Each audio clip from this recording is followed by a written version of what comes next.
mga kachika. Merienda muna. Sobrang alat ang mga kinakain dito sa fast food. Hindi talaga maganda. Hindi siya healthy.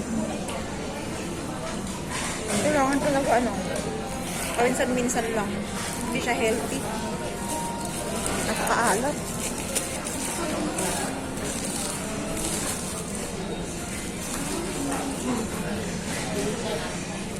Hindi siya healthy mga kachika.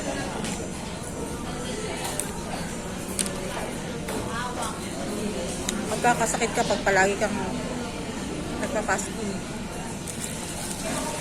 Nakakaalat.